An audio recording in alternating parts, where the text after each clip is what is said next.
Name is what? My name is Dr. Grace Telesco, and we're here at Fischler College of Education School of Criminal Justice. And we have a very special guest tonight, one who we have every month. He is the host of the podcast and program called Unfound. His name is Ed Dentzel. He's a journalist, filmmaker, screenwriter, journalist extraordinaire, actor, and a really good friend. And we've gotten really close over the last, I want to say, it seems like over a year now. I think it is over a year. We might be celebrating our anniversary right here tonight. I'm not really sure, but as far as having him on as a guest, and every single month we highlight a missing persons case. Ed is the host of the podcast program Unfound, as I said, and every week he looks at different missing persons cases, um, thus the name Unfound. And he gives voice to those who have not been found. He gives voice to the families as well. And so every month we've had him on and he's given us a different case that he's explored and examined and investigated. And he always provides just the facts, just the facts. You know, he doesn't really theorize. He doesn't, he never blames the victim, which is what we love about him so much. And he has a great big following too. So his followers are forensic experts themselves, extraordinaires, because they've really immersed themselves in investigating and examining and thinking about and unpacking these missing persons cases. So, what I thought tonight, what we would do, because we're going to be going on a little bit of a break, in terms of NSU, we have this week is our last semester, last week, and we're going to be losing two of our amazing seniors, David Troxel and Joshua Enfinger. When I say we're losing them, they're going on to bigger and better things. They're growing up. They're leaving the nest, so to speak. And so tonight is our last show with them, last program with them, um, as far as Unfound is concerned, anyway. But I thought that I would give them an opportunity tonight to also ask some really good questions for Ed. And what I thought we would do for this very special presentation and program of Unfound, if you will, is to look at how does Ed take a case from its inception. How does he select the case? How does he look at the case? How does he examine it? How does he investigate? How does he interview his witnesses, his family members, whoever it might be? What goes on in the process for Ed Dentzel? And so, for all you forensic viewers out there, whether they're our students, whether they're our faculty, whether they're the followers of Ed and Unfound, everybody has a little bit of a curiosity, I think, about and is very impressed by the way, Ed and Ed's process. And so I think we what we want to do tonight is we're going to take a little bit behind the scenes look at what goes into not only the making of Unfound, but the case process, the examination process, the investigation process, the fact finding mission, because that's what it is. It's a fact finding mission. How does he do it? How does he go about it? With no further ado, please help me welcome Ed Dentzel from Unfound. Wow, that's quite an introduction. I hope I can live up to the hype tonight, Dr. Telesco. Thank you. I'm doing sure great. How is everything in Southern Florida? Everything is good here on the East Coast. I know you're on the West Coast, and things are really good. Like I said, we're sort of winding down in our semester here. We're going to be going into the summer session next week, but I think that we're going to probably be taking maybe a break, a little bit of a break. You and I will talk about it. Sure. How long a break it'll be, but we're going to just take a little bit of a breather, and then we'll start coming back again with our monthly broadcast. So the first thing that I'd like to ask you is, how did you get involved in really this work? What attracted you to this work? Because I know you were a journalist and are a journalist. I know that you were a filmmaker and an Mhm. actor, and these are some really awesome careers and areas of interest. But what is it that got you involved with Unfound and missing persons cases? Thank you. It's great to be here again. Sure, I can answer that. I'm 50 years old, so I can remember back to the 1970s. And as a little kid in Gilpin Township in Pennsylvania, I became fascinated with the TV show In Search Of. It used to be on Saturday afternoons. Leonard Nimoy was the host. And just being a 6 or 7 year old in Leechburg, Pennsylvania, and finding out, man, there's this crazy world out there, all these unexplained things. That's probably what kind of put me on this path of being interested in disappearances, mysteries, things like that, the unexplained. And now, of course, at 50 years old, looking back at that, the show is a little hokey, and I know that they made up some things here and there, certainly stretched the truth here and there. But as a 6 or 7 year old, it was fascinating to me, and it has really stuck with me. Even the music from that TV show has stuck with me. And then I got older. 1980s, Cops became a very popular program, Unsolved Mysteries. And at the same time, I had very good friends of mine who are still three of my best friends of all time. Their father was a part-time police officer, and so they had a scanner in their house, and I was fascinated by that as like a 15-year-old, 16-year-old, hearing what's going on out in our county, other counties, what's going on out there, whether it's somebody getting pulled over for speeding or a fire, something like that. And then, of course, into the 90s, with the when the internet started, I would say, at least where I lived, at about 1995, it automatically gave you the opportunity to everybody to learn about things very quickly that you couldn't learn about before, where you had to go to a library or you had to go to a bookstore, and you just had to hope that something that you were interested in had been written about. Well, you didn't have to worry about that anymore with the internet. And so that was part of it. So I think that just in those first 25 to 30 years of my life, I was always interested in mysteries, Amelia Earhart, Jimmy Hoffa, disappearances of planes, ships, all different types of things like that. And then on top of that, that ended up getting married to my adventure into entertainment when I moved to Las Vegas.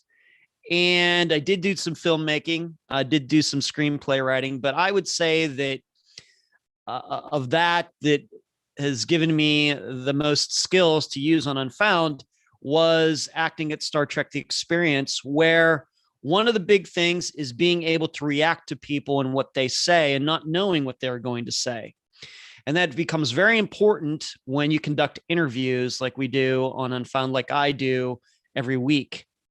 And so I got a lot of improv experience, performance experience, being able to speak in front of people and not have that fear. I think if most people don't know this, that the fear of public speaking is one of the biggest fears that all people have, even worse than heights or flying in airplanes. Speaking in public is a huge fear people have. I don't know if I ever really had that because I was a performer earlier in my life. I played the piano, had some concerts and things, but being able to speak in front of people and do it intelligently and being able to entertain people at Star Trek was part of the job. You had to do that or you got fired. So that all happened. And then at the same time, I developed a lot of writing skills that I also need to put this program together. So that was kind of everything that came into my mind, skills. And I would say that my mind just genetically kind of goes along with this kind of information anyway. And then on top of that, the technology caught up, I guess, to what I was interested in, and it was podcasting. And so then that all came together. I did some other podcasting before I started anything regarding true crime. And then I did a program before this. And as I stated on another interview recently, that was kind of my first marriage. It was a co-hosted podcast. We did 5 or 6 episodes, and then it kind of fell apart between April and July of 2016. So that was my first marriage. And that ended up in a divorce. And so now Unfound is my second marriage. And I learned everything from my first marriage to apply it to my second one so that this one would last. And it just kind of all came together. And little did I know when I started Unfound, I had a really bad logo. I ripped off my favorite band, Iron Maiden, for the music. Really didn't know how it was going to go. So I put everything together very quickly. And then here we are 4 years later. I had a listener that made the great logo that we have for the program. I use original music now, and the program is going as it ever has. That's how it all came together. It just took a little while to me to be like 46 years old before it all came together. Awesome. Awesome. Great. That's a great introduction. Let me just ask you this question. Regarding missing persons and regarding missing persons cases, what is your understanding of like how bad is disappearance? Like how bad, not to say how bad is it for the missing person and for the family, because it's tragic and one is too many. But what are the stats on missing persons in the United States? Well, the stats are not clear.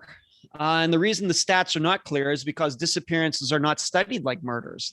Disappearances are not studied like rapes. Missing persons cases are not even studied like auto theft.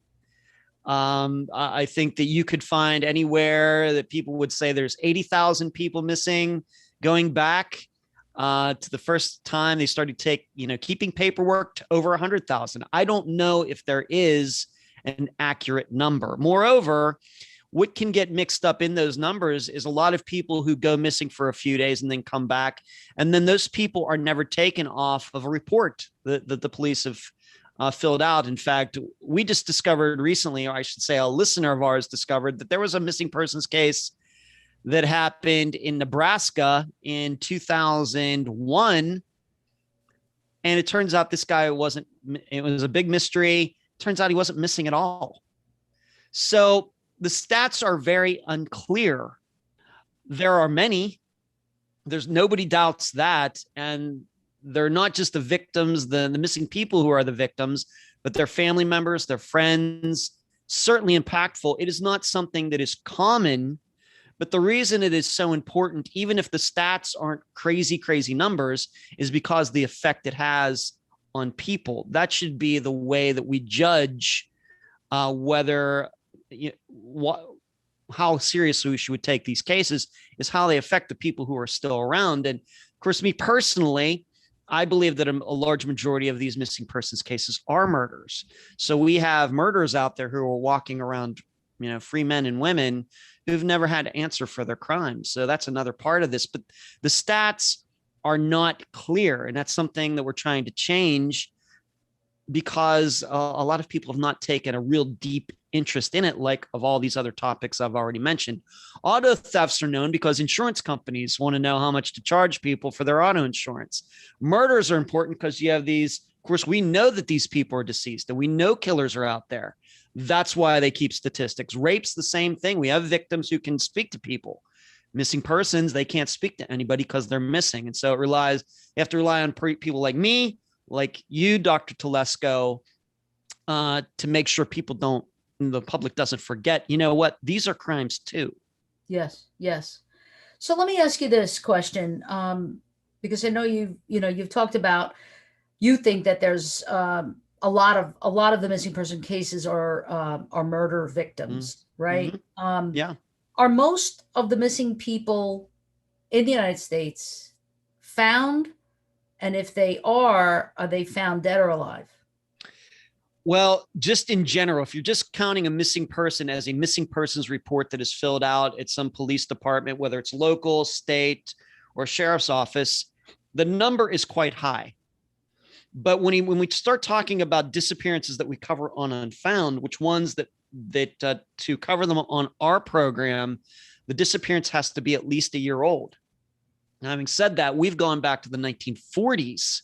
Mary Jane Van Gilder, who went missing in Ohio, she went missing in I believe it was 45. So we go the whole way back to the 1940s. Missing persons reports are very common. Disappearances that last over a year are very uncommon. It may be 1 in 1,000.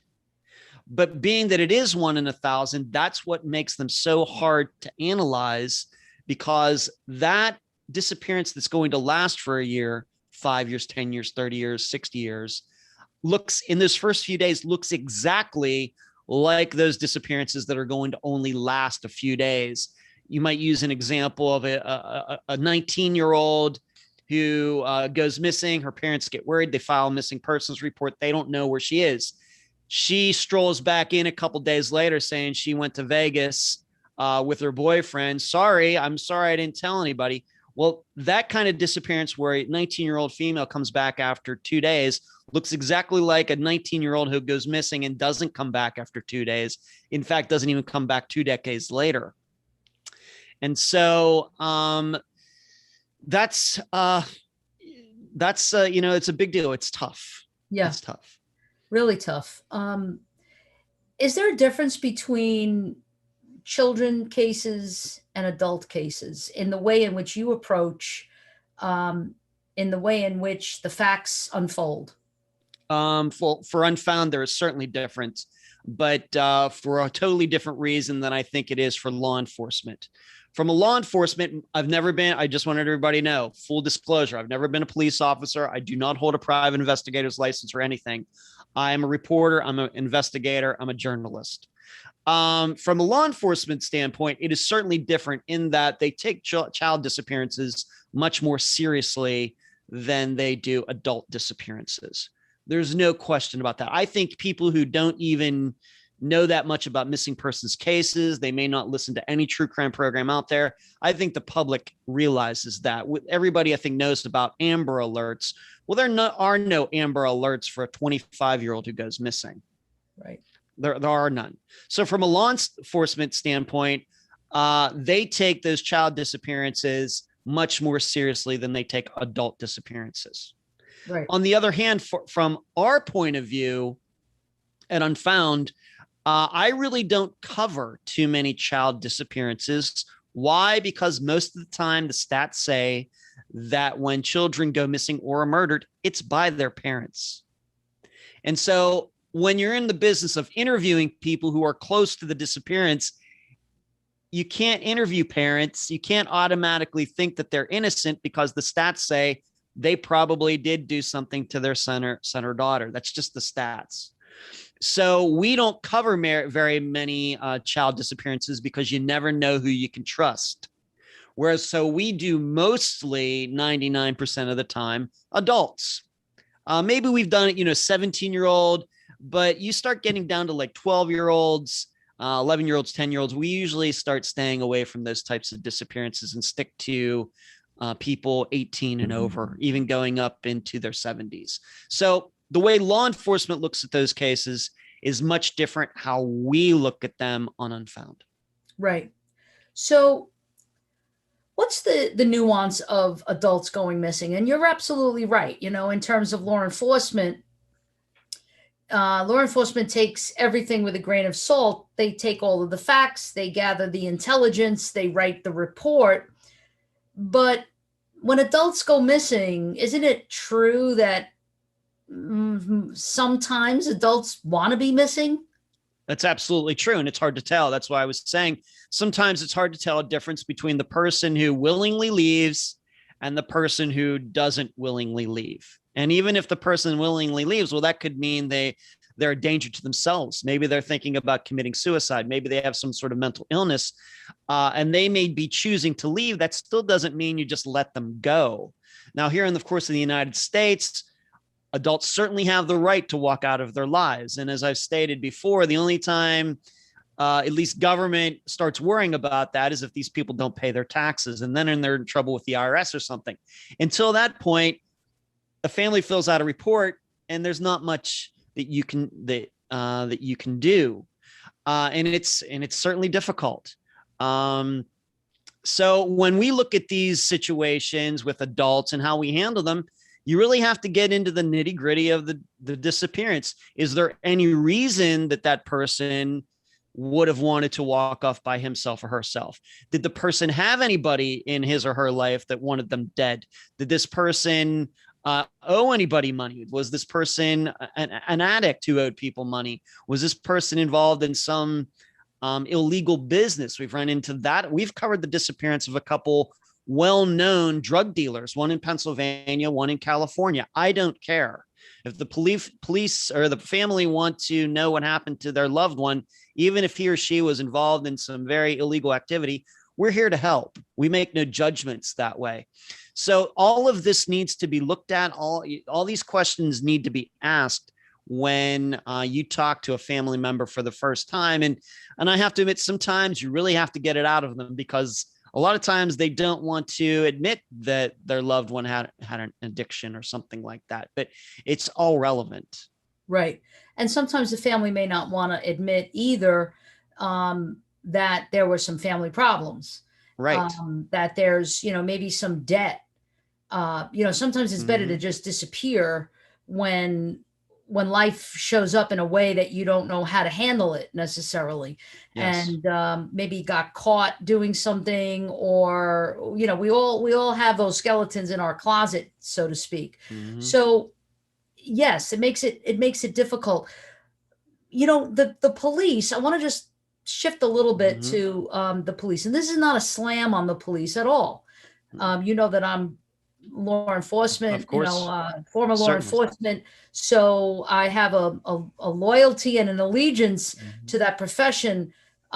Yet I'm an academic and a critical thinker. So I think that we have to, be truthful in our unbiased assessment of why are these cases unfound, right? Why are these Mhm. cases unsolved? Yes. Is it the police? Is it police competency? Is it police lack of interest? Is it police apathy? Is it just, Mhm. really good disappearance and there's no clues? Like what's your take on it? And just you do this for a Yeah. living. So what's your assessment It's on law I would enforcement? I would say, given that we've covered over 200 disappearances now, I would say it's a combination of a lot of different things. I talked recently in another interview about something called the Peltzman Effect. That you would think that because of video cameras and social media and GPS in our cars and GPS on our phones and everything, that nobody would ever go missing anymore. Whereas as far as we can tell, missing persons cases have not diminished at all, even with the advent of all what we might call, quote unquote, the surveillance state. And the reason is a couple reasons. Well, first of all, if there are bad people out there, people who want to murder others, they know about these things too. They know about video cameras and GPS. And we just covered a disappearance recently with Pearl Pinson, where the killer knew about all this and made sure that his victim Pearl left all her phones behind, and he left all his phones behind so they couldn't be tracked. So as technology increases, people who want to make others disappear get better at their work too, unfortunately. Likewise with people who want to vanish on their own. They know all about this technology, how they can be tracked and everything. And so they know to keep their phones behind. They know to avoid video cameras. They know how to use cash, on and on and on and on. So it's a combination of a lot of things that can cause people to go missing, whether through foul play or non-foul play. What I would say is the number one cause of disappearances are relationships. That's why the number one reason that people go missing, most of the time, we're inclined to believe it was due to a domestic violence situation gone too far. But on the other hand, we've covered quite a few disappearances where I'm inclined to believe that the person, man or woman, walked off because a relationship went bad and was feeling suicidal and depressed about it, and could not handle the breakup of their relationship or something. That's number one. I think a lot of people would think illegal activity or drugs, addiction, things like that are number one. It's not. It's relationships. And The big issue with this disappearance is that just because a missing person has a lot of suspicious people around him or her does not mean that there was an actual murder committed. That's what also makes it a very, very difficult, especially in situations where you can't put one of those good suspects in the area at the time where that person went missing. And as with missing persons cases, most of the time, we don't even know if a crime's been committed. We hardly ever talk about fingerprints. We hardly ever talk about DNA, murder weapons, or anything. Hardly ever.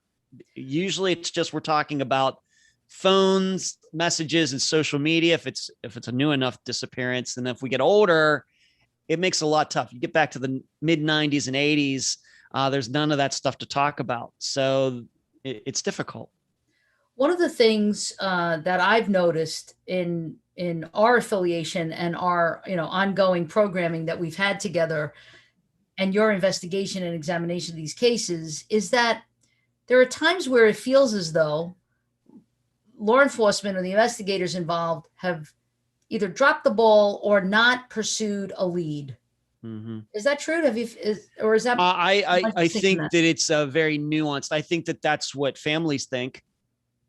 And certainly there does seem to be a little bit of boy cried wolf going on here, because as law enforcement people have told me that have kind of counseled me for the program behind the scenes, a lot of law enforcement investigators will go their entire careers, never have a missing persons case that goes longer than a week. So they can do their entire career, 15 years on the job, knowing when they show up to fill out a missing persons report that person is probably going to come back in a few days. And so they get into this habit. That's what they tell a family when they show up. Oh, don't worry. Your daughter will come back in a couple days. I wouldn't worry about it. And so subconsciously, though, I think they're not just saying it. I think the police officers are thinking it too. And of course, our thinking guides our actions. And so they may not take those necessary steps in those first hours, those first days, to really look at this as possibly a crime having been committed. And then what happens? After a few days, the girl doesn't come back. And then it's a week. And then it's 2 weeks. And then it's a month. And by that time, the investigators are so far behind as to, well, where was this woman? What is her cell phone records? If somebody did want to harm her, what was that person's alibi? So police officers, investigators, I think they get lulled into a sense of, oh, this is just like a disappearance like every other that I've covered so far in my career.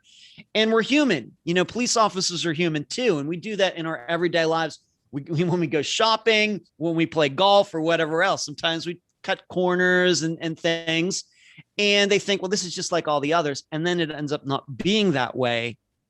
That, I think, is one of the main reasons disappearances are eventually so difficult to solve, and why some of them can go unsolved for decades. Is those first few days, not taking it as seriously, but once again, because they're used to being told a certain story over and over and over, and thinking that a certain thing is then going to happen, and it doesn't. Something totally different happens. Yeah, which we've also talked about on the show from time to time. This notion of confirmation bias, where the law enforcement individual, the investigator on the case, gets it in his head or her head a certain ending to this, and therefore doesn't pursue it immediately. And you're absolutely right that you get behind the 8 ball then, because the perpetrator, if there is a perpetrator, is so far ahead of you, and now you're playing catch up. The other thing I think might be an issue is resources. So it depends on the size of the department, and the personnel that are involved, the manpower, if you will, and the technological resources. I think that we watch a lot of television, a lot of, cable TV or whatever it might be, make Netflix, believe, this and that. And, because you're a screenwriter and an actor, and as am I, that it's a lot of trickery.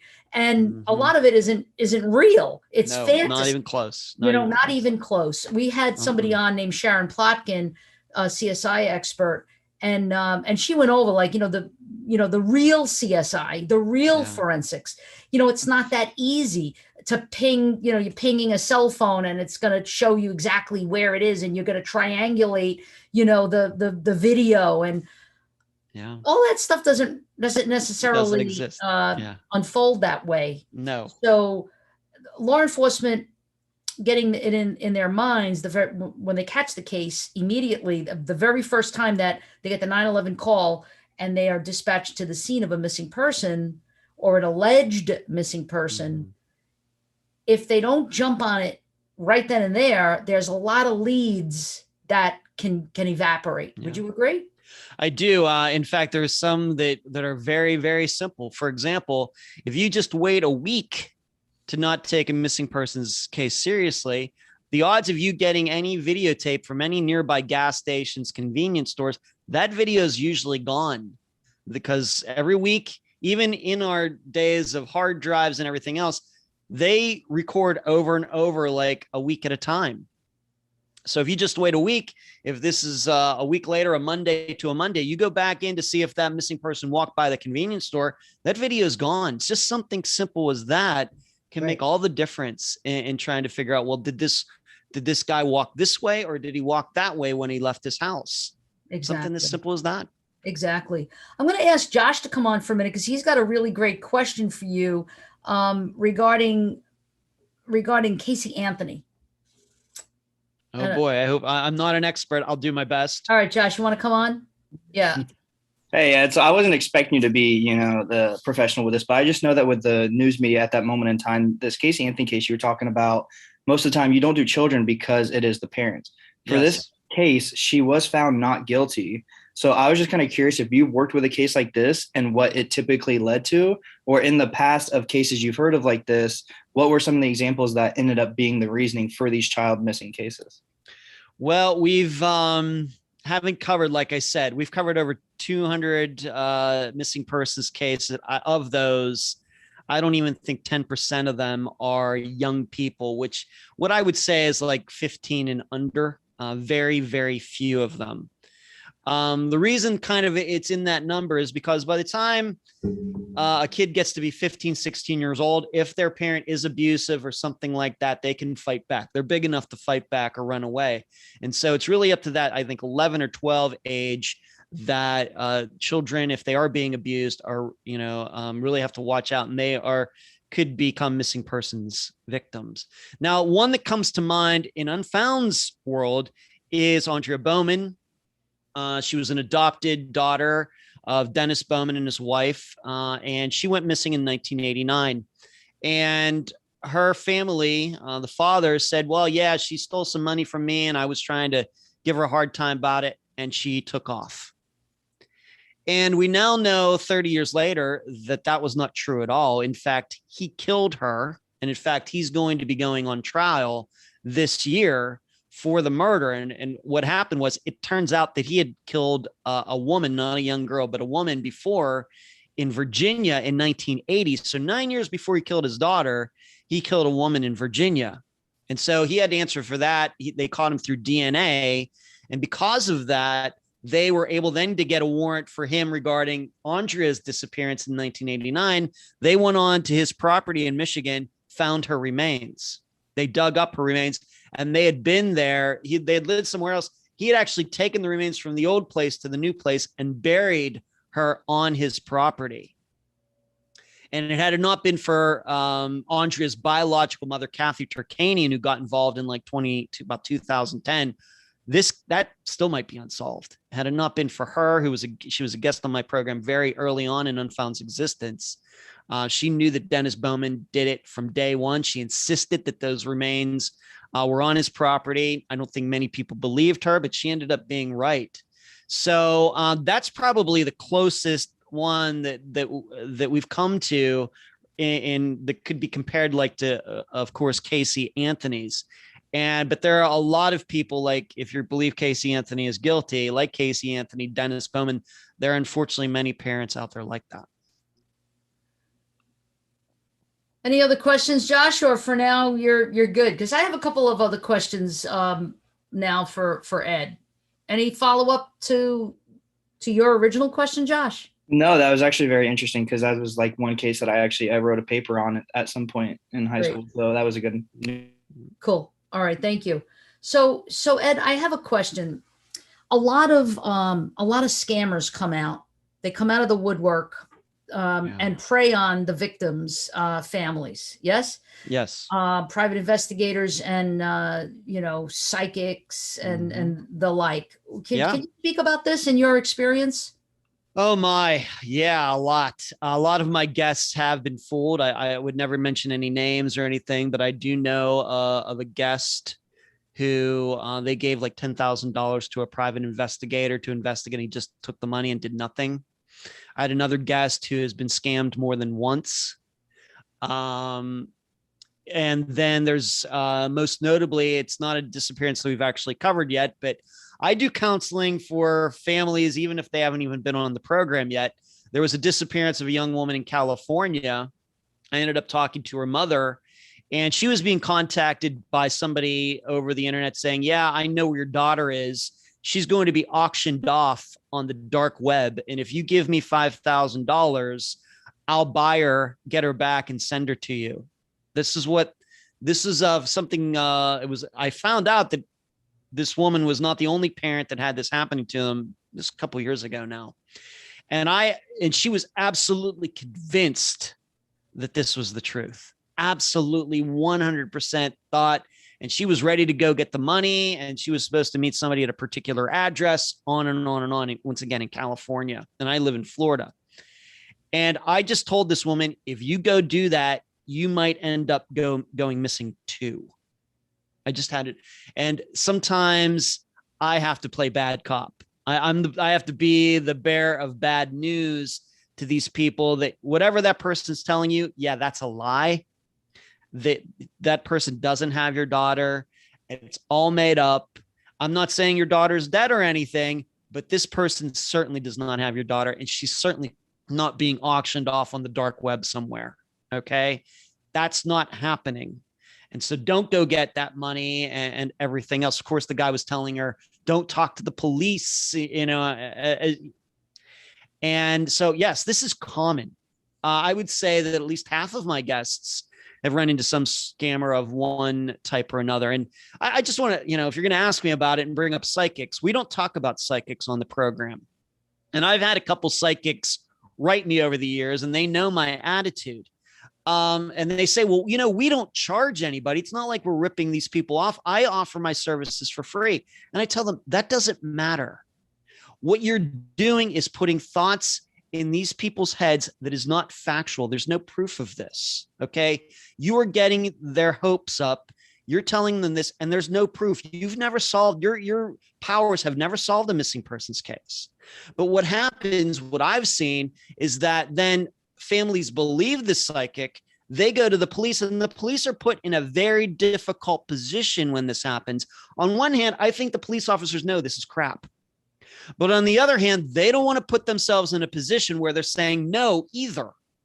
And so what ends up happening is it's kind of, they end up going all over the countryside like chickens with their heads cut off, looking this, because they feel like, well, we got to do this, or they're going to go to the media and say that, we're not following every lead out there, and this psychic said this, so we're going to have to do it too. And Right. But none of these psychics have ever solved anything. So it doesn't even matter if these psychics charge people or not. It's the additional work that they cause for the family and law enforcement with no proof that this work should be done at all. Yeah. That's the problem I have with psychics. Yeah, yeah. And these other scammers that you talked about with ransom Yes. and all of that. Oh yeah. Oh yeah. It is common. I don't think the public, I don't like to talk about it too much on the program, because I think the more attention you give it, I don't mind talking about it in an interview like this, but it's one of those things where you give these people attention, they love the attention, and it only causes them to do it more. Yes, right. And, And no different. right. No different when you start talking about theories that, on Reddit or something, all that does is cause people to become more creative. So I just try to ignore all of it. But Right. from a learning standpoint for families out there and anybody who wants to know about missing persons cases, scammers are huge in this community. They're very, very common. So let me ask you this question, and we'll change the subject a little bit. How do you select a case? What's your process? And do you have like, I know you have assistants. You have an assistant who's amazing. I've dealt with her before, and you could give her a shout out.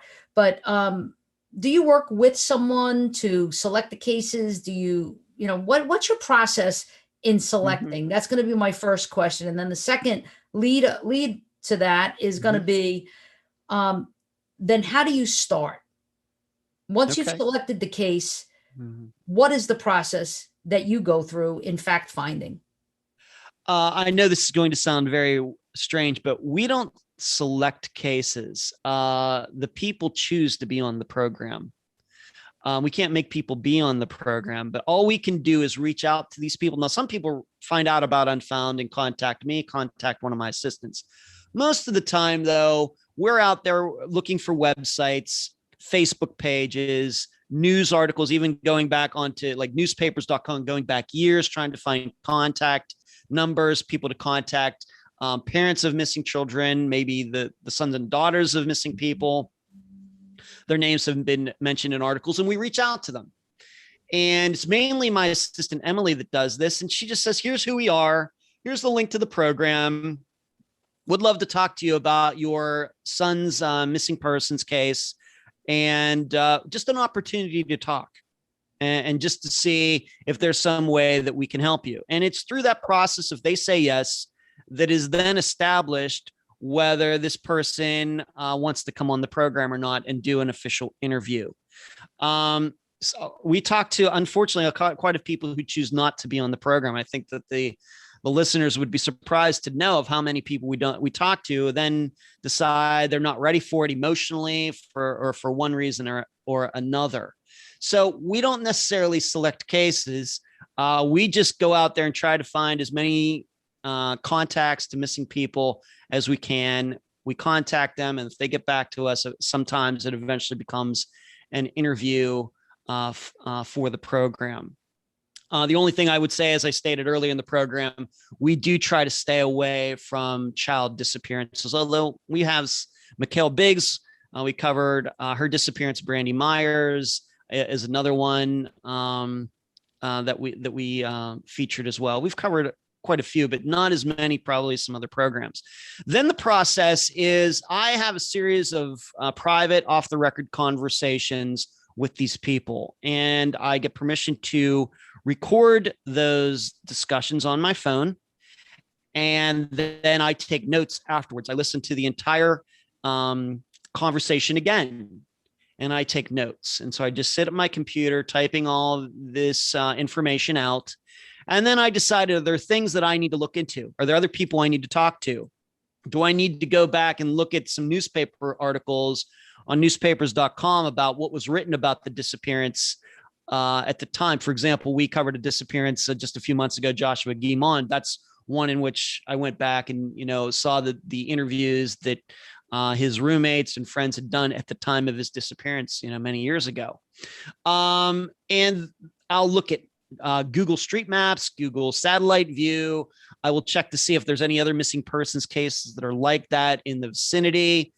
And eventually that all comes around to talking to this guest again and me putting together what I call an interview outline. We do not do cold interviews on the program. I don't just call somebody up and we start talking and that becomes an interview.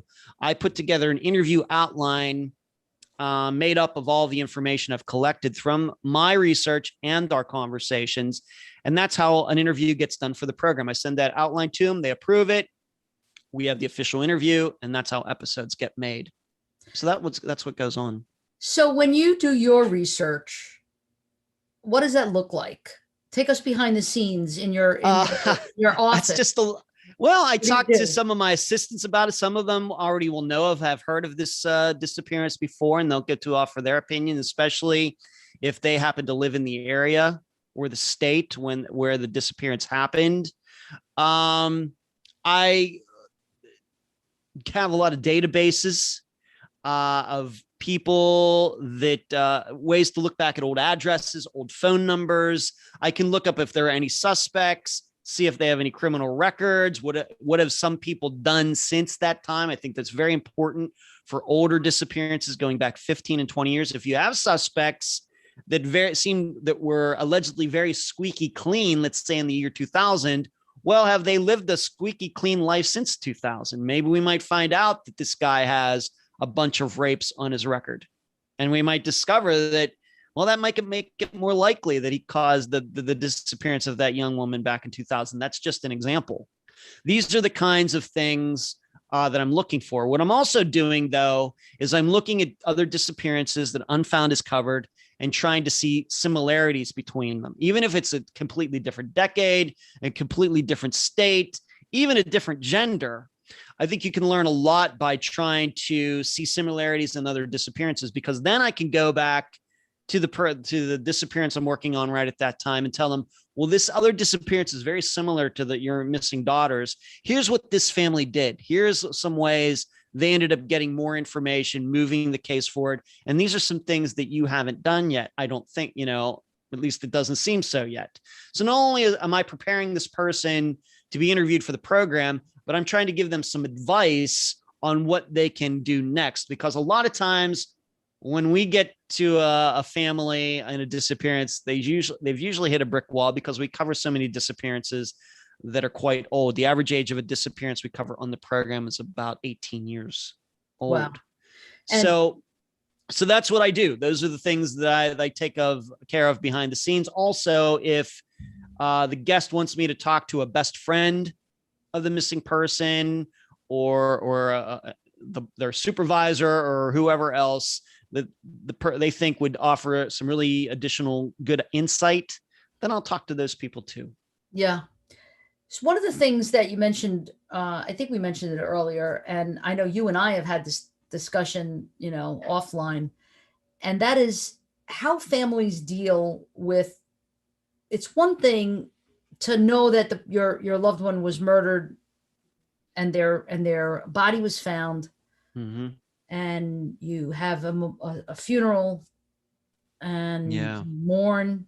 Yes, and it's very different when you have this missing person who's been missing for, you just now said, the average is, 10 plus years. Yes. Right. The mourning, the complicated grief in that, because there's no funeral, there's no real answers. It's in the air, it's in limbo somewhere. Mm-hmm. And how do these families deal with that? Families handle disappearances in a lot of different ways. I can tell you there have been some guests on the program that they are the single person, the only person in an entire family who is interested in solving that disappearance. And in fact, they will tell me, of course, it doesn't come out in interviews because I don't think it's proper to put that stuff out there, but they may be getting friction from other family members that they just won't let it go and to just move on. Very common. And then you have something the complete opposite, where an entire family is involved. And either way, sometimes that works really well. Some people like working alone, and sometimes, the group effort, sometimes it is, too many, what do they say? Too many cooks in the soup or something like that. It works both ways. What I also though see a lot, and this is something I didn't understand at the beginning that I understand now, that when I first started doing Unfound, that you would find websites that were, johnsmithmissing.com. And you'd go there and it's some defunct website that goes to like China or something, Chinese characters all. I was like, what happened here? Why did this family start this website? And it was something at one time, they reserved the space. There was probably information on it, contact information, photos, and then they let it lapse, even though this missing person is still missing. Why does that happen? I was just something that blew my mind. And I've discovered that one of the reasons is that, it's tough living with that all the time and dealing with it and feeling like you have to work on it all the time. even if it is a son or daughter. I can tell you of a mother whose son went missing. I don't know, I'm not going to give the case, but after he went missing, she took it very, very, very seriously. Just did everything she could to figure out what happened to her son. And her son was certainly murdered, and it's still unsolved. Well, she just burned herself out, and she had to walk away from it after about 5 years. And she stayed away. She didn't do a thing for 10 years regarding her son's disappearance. Not a thing. And it's her own son. And then one of the ways she decided to get back into it was coming on Unfound, and we did the interview. And she hadn't talked to anybody in the media. She'd not talked about her son's disappearance for years and years and years. So there's a lot of burnout that goes on. A lot of divorces happen when children go missing. A lot of parents have a hard time sticking together after something like that happens. Right. So there's a lot of families. Some families get even closer because of it. Some families split apart. It's like a single person being interested, and other ones it's 20, 30, 50. Yeah. Handle a lot of different ways. So Ed, I have a question for you. Mm-hmm. I know you deal with a lot of families and things like that, and you've actually answered a lot of my questions during tonight's episode. It was very interesting to me to hear. It wasn't surprising, but interesting to hear how many scammers are out there taking advantage of these vulnerable families. Yeah. And that's just horrible. It is. So from your side of things, how do you empathize with the family members without giving them false hope, which can cause, damaging effects or do a more emotional harm to that family? Well, I think, because hope is a very dangerous thing. Here's one of the things you have to understand is that what I discover is that a lot of these family members, they have a lot of yes people around them. And it's because people around them, friends and family, mostly friends, they don't want to say anything negative because they know that this family is so emotionally fragile that they just say anything you want to do is yes, it's so positive, it's good, it's good, it's good. And that's probably not the best way to go about this. I think that probably friends around families who have missing people, it's probably just better to stay away from the topic altogether. Right. Now, for me, I think probably people would be, I should say, going back to if you're just going to be a yes person, then that's not necessarily helpful. So I think then with me, I think the listeners and everybody would be fairly surprised to hear when I talk to people off the record before an interview happens that I wouldn't say I don't argue with them, but I do try to get them out of their comfort zone because they have done so many interviews and everything else. They start giving canned answers. And also they're so used to people just agreeing with them that they think they're right. And the truth is they may be wrong because none of them are experts. I'm never going to be an expert on any one particular disappearance. My expertise is seeing the entire picture of disappearances and being able to see, apply patterns and tendencies and what I've seen other families do and investigators do and apply it to the disappearance we're working on at that time. And doing that, sometimes I just have to tell the guest, you're wrong on that. Here's what's going on. Right. And I can see from the family and friend standpoint, from what you're saying, just from all the psychology that I've taken in the past, I would say my best guess is the family and friends, they're all just trying to be supportive and they really don't know what to do or say. Because honestly, you're not going to find, well, you may find it, but most of us will generally not find people who've had children and loved ones go missing or murdered. That's not a common thing for everyday folks. So of course they're going to try and be supportive and just not even know what to say. Yep. But what it does, though, it does get families thinking things that aren't true. Once again, they just don't have the knowledge. For example, usually all these families know about is their particular disappearance. They know other disappearances happen, but they're just concerned about their own. And I get that. But they don't realize if a police officer, an investigator doesn't call them back for a week, they start thinking, well, that investigator's blowing me off. Maybe the police department is involved in why aren't they taking me more seriously? Maybe they're in on this disappearance. Whereas then I can come to them and say, That's not what's going on. Every family that I've ever talked to has problems getting calls back from the police. It is not a conspiracy. That's just the way it is. I'm not happy with it, but that's just standard operating procedure. There's no conspiracy going on. But that's an example of how people can come to me with things in their head that aren't true simply because they don't see that overall picture. And that's why I need to give to them to try to give them a much truer picture about what's going on in their particular investigation. Right. The misconceptions in combination with hope can be very dangerous. Yep. So Yes. Thank you. That was really good. I know that Josh has a question, and he's actually going to be asking the question for one of our viewers who is in my master's class, police community relations course, Hannah Gundel. So Josh, would you please come on and ask that question? Absolutely. Thank you. Great question, Hannah. So I will say, Ed, do you ever uncover something in your research where it seems inconsistent with like the family story or their perception? And if that is the case, how do you tell the family that? Well, first of all, if through my investigation, I ever find out that a guest has lied to me, out and out lied, the person is not going to be on the program. Okay. I'm not going to have liars on the program. I'm not going to sit here and tell you that every guest has told 100% truth over the last 4.5 years. I know sometimes they shade things, and they're things that simply there's no way I can research them. But if I can find something that's out a lie, those people are not going to be on the program.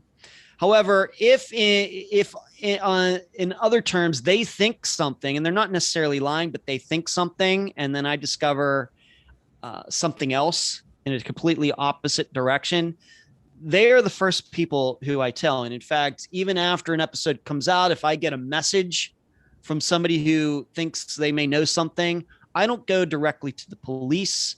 I give it to my guest and we talk about it. What do you think? Have you ever heard of this before? Has this person's name ever come up? Did you know about your daughter meeting this guy that night? It didn't come up during our interview. Is this something that happened? So when I get information that either the guest thinks it's something different or they don't know about it at all, we talk about it. And like I said, as long as I don't think that a guest is lying to me, the person can be on the program. But there are people who have tried to shade things one way or another, and I just can't have those types of people on the program. So I don't know how many, is it maybe 10 or 12 people where I got to know them and know the case. And then I just had to tell them, here's why I can't cover your case. Here's why. And I'll tell them. Thank you. I know that David's going to pop in one more time to ask a question of one of our criminal justice majors, who's undergrad, Brendan Callanan. Sorry. Callanan, yes. Callanan. Brendan. I just gave him a totally different name. I'm so sorry, Brendan. All right. Okay. Well, to be honest, let's see. Brendan would like to know, is there a specific age range that sees more missing persons cases, or are these cases just more random? Well, our information in Unfound may be a little skewed because, like I said, we try to avoid child disappearances. Actually, child disappearances are very common, but they aren't necessarily crimes. They are parents' custodial issues, parents taking a child and not returning the child during at the required day or required time. And there's a lot of that goes on with underage children. But I'm not don't know a ton about that because, once again, we don't cover a lot of child disappearances. But it does seem, at least on our program, that we cover a lot of disappearances of people between the ages of 20 and 30. I think the reasons are that, once again, relationships, number one cause of disappearances. So this is the time when people are starting to get into serious relationships, getting married. People, the average age of a person getting married is upper 20s. Relationships can cause disappearances. If you are a single person, you're less likely to disappear than a person who is dating or in a marriage. So I think that's one issue. Second issue is drug use is usually highest amongst people between the ages of 20 and 30. Suicide. greatest among people between the ages of 20 and 30. So there are a lot of things that go on in a person's 20s that could push, could bump those numbers up compared to a 35-year-old, a 45-year-old, or even somebody younger than that. So I think that that demographic of 20 to 30 is probably the most common. Right. I would say it's a vulnerable population for certain things. Yes. Wonderful. Thank you Great. for answering that. Thank you. So we're going to wrap up soon, and I want to wrap up with a couple of questions that you can answer, kind of like in a summation way. Okay.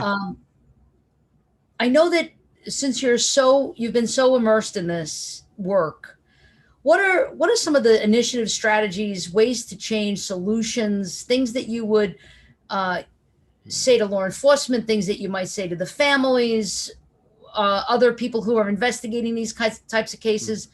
What would you want to see change in any of these systems?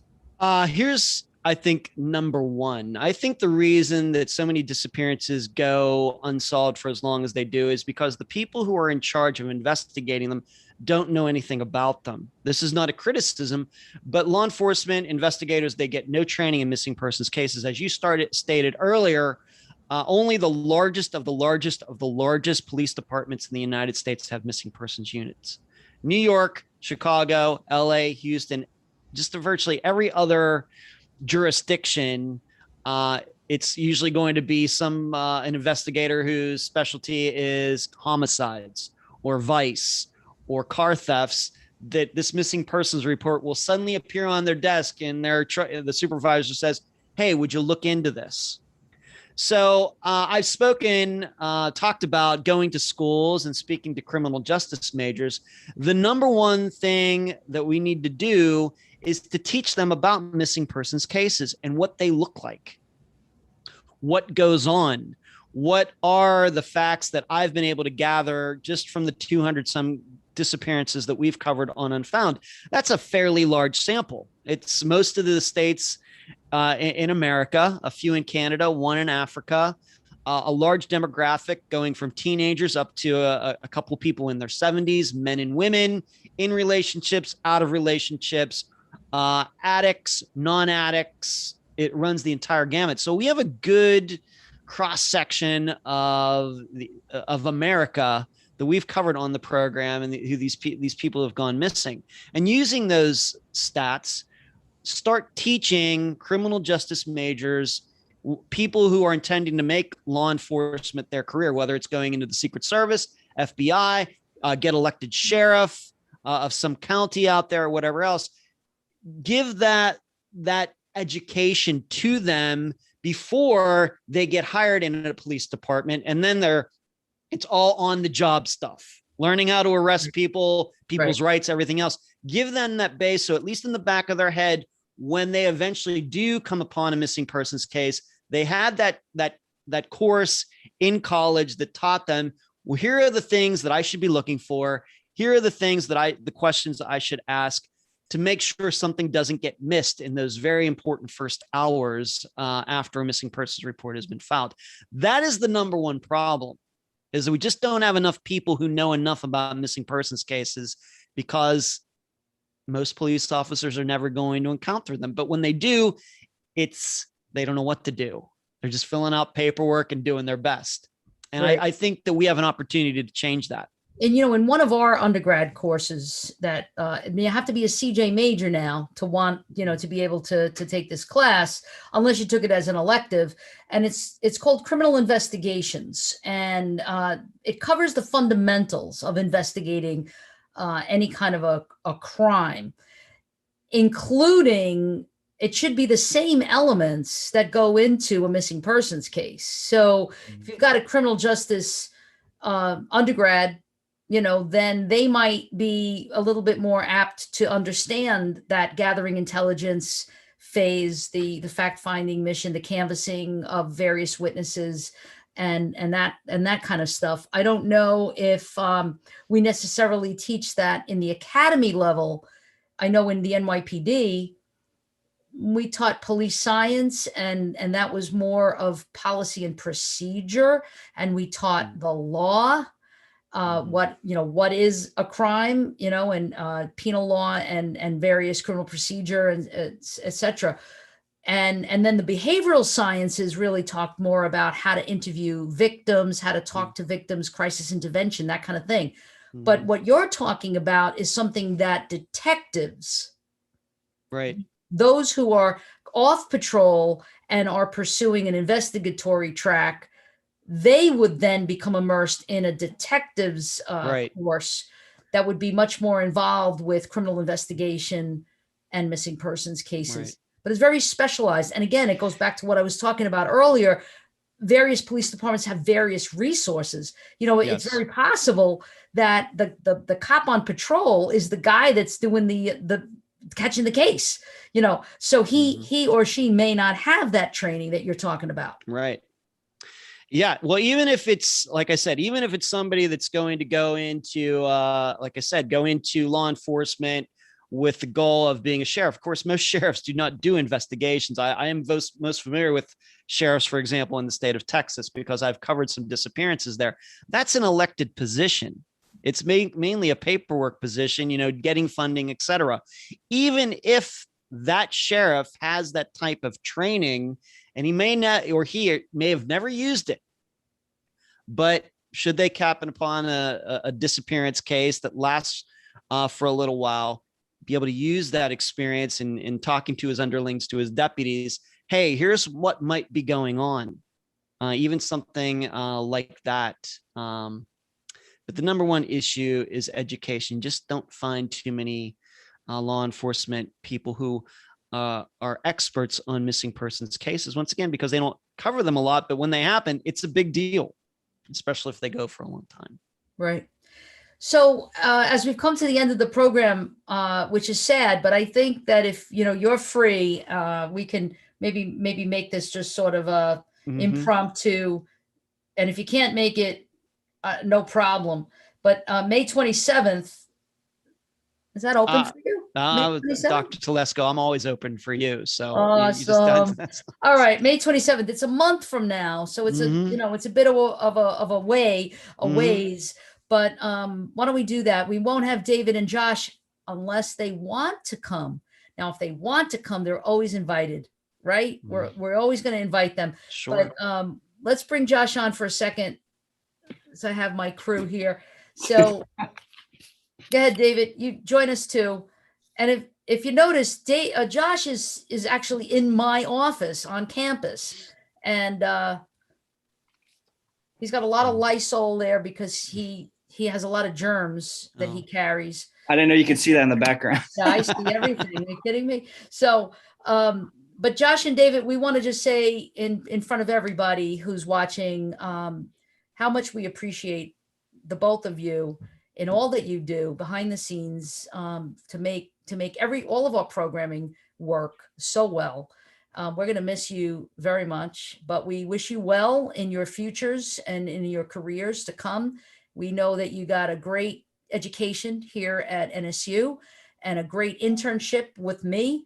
And any closing remarks from Josh and David before we give last words to Ed? Well, I would like to say that I don't want to speak for Josh, but I know he pretty much feels the same way. I would say it's been an absolute honor to be a part of this entire process, and we have learned so much along the way, and we will really, truly miss all of it. That's a hard act to follow, Josh. No, it's actually crazy because I was just, believe it or not, I actually have the third wingman, Brennan, not too far from me. Are you kidding me? I sure do. So there he is. Oh, that's great. That's great. Protege. Just telling him that I can't believe, how fast these few years have gone by. And I remember like from freshman and sophomore year, I was a chemistry major for the forensic side. And now it's just like after being taken underneath your wing and meeting people like Ed Dentzel and everybody else that we've had, either on the podcast or in person before COVID, there's just no way in this world. I don't think there's any gifts or any amount of, stickers and, coins that I could give you, Dr. T, for everything you've done for us, as well as, Ed and everybody else. So thank you all so much for allowing Dave and I to be a part of everything that you guys have done. And we hope that we've made as much of an impact here at Fischler as much as y'all have to us guys. And thank you so much, guys. Both of you, I love you really from the bottom of my heart. You're my two sons, the two sons that I never had, kind of thing. So, and now we have a newbie. It's like, let's show Brendan again to Ed. So, Here's our replacement. there's Brendan I'm on- Callanan. Not, I'm just goofing with him. But anyway, Brendan is he's going to be taking the place of big shoes to fill, David and Josh, but I know he's up for the task. I've seen him in action already, and I'm already convinced that he's going to do great stuff with us as we go forward. Certainly some tough shoes to fill, but I'm really excited to be here and be a part of all this. So thank you. Great. Thank you. Thank you for saying yes. And so thank you again, Josh and David. They graduate in May. May what? What's the date? May 17th. May 17th. Are you going to graduation? I am. I don't think I'm trying to talk David into it. And I'm gonna see if they can sit him next to me because I think that would make it fun for him. So y'all, As of everybody in now. the It comments. won't make help me it fun talk for David. you. It wouldn't make it fun for you, Josh. It would only make it fun for David. It might just get me in trouble if we're going to be honest here. Okay, So. all right. Yeah. Well, it's getting an undergraduate degree at NSU is a big deal. It's a prestigious university and not a walk in the park. I know it wasn't for you both, but you did it, and you did it with flying colors, and you did it with 3.0 at least. I think you're 3.89 this semester. 3.89, and David is also served our country with honor and courage and bravery. And he did several tours overseas. And we appreciate your service, David. So anyway, enough mush for that. So David and Josh, thank you so much. We'll see you again soon. And Ed, you get the last word.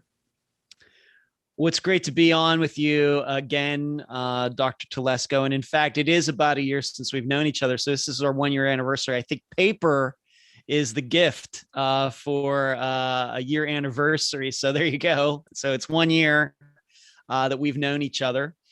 And as far as what's going on. So does currency count as paper? I don't know. It's just supposed to be paper. Don't even ask me why I know that. My mind's all right, full but of that's cool. No, that's all cool. sorts of Anybody crazy. who wants to give us a gift, they can send us Yes. currency. Okay, very good. That's exactly right. Paper currency. Yeah, Okay. even though it's made out of cotton. Yes. What's going on with the program? Tomorrow we have our annual Q&A episode. So here we did this show for over an hour where I was talking a lot about the program and the behind the scenes. Well, tomorrow I do a Q&A episode where I answer a bunch of questions that have been given to me over the past year. And it's like a 3-hour, almost 4-hour episode. And so I love to give people a look behind the scenes regarding Unfound and, what we do, but I also answer some pop culture questions. That episode comes out tomorrow at 2 p.m. Eastern on iTunes, Spotify, Podomatic, Stitcher, etc. And then next Friday, the last Friday of April, will be our 8th update episode where I will give updates on all of the disappearances. If there are any updates on certain cases, anything that's happened within the last 4 months. But I would urge everybody to go to Facebook, join the Facebook discussion group, like the page, go to our website, theunfoundpodcast.com. If you'd like to contact me personally, unfoundpodcast@gmail.com. And I need to give a shout out before I go to all of my assistants that I could just not do all of this without them. Emily, Cherie, Carrie, Heather, Eric, and Natasha. And I want to give a shout out to all of them. So that's what I have to say to complete this show. Thank you. And we'll see you on, if it's all right with you, I got it on my calendar. Absolutely. I'll let Jessica Rodriguez know that May 27th, Thursday night is our next date. No problem. At 7:00 here on YouTube. And we have a lot of flurry in the chat on YouTube, in the chat box there about our various programs that we have. And you can see what kind of a relationship that the teachers have with the students here at NSU, and especially in the School of Criminal Justice. So if you're interested, if you can hear the sound of my voice and you're like intrigued by what we got going on here at NSU, and certainly in the future when COVID goes away, We're going to have Ed come and talk to our Absolutely. intro to CJ classes, our criminal investigation classes, so more to come. But if you're I will be interested there. in our programs at the undergrad level, at the graduate level, by the way, our master's in CJ is ranked 41st in the country, according to the US News and World Report. And we have a PhD in criminal justice. I teach in all three of those. And I just think it's a great program. So if you think so too, give us a call. And Rogerio Higgs, thank you so much for being on. I noticed that you were on, and Rogerio is one of our recruiters. So you can definitely reach out to me. You can always reach out to me, gt243@nova.edu, and I'd be happy to answer any questions you might have.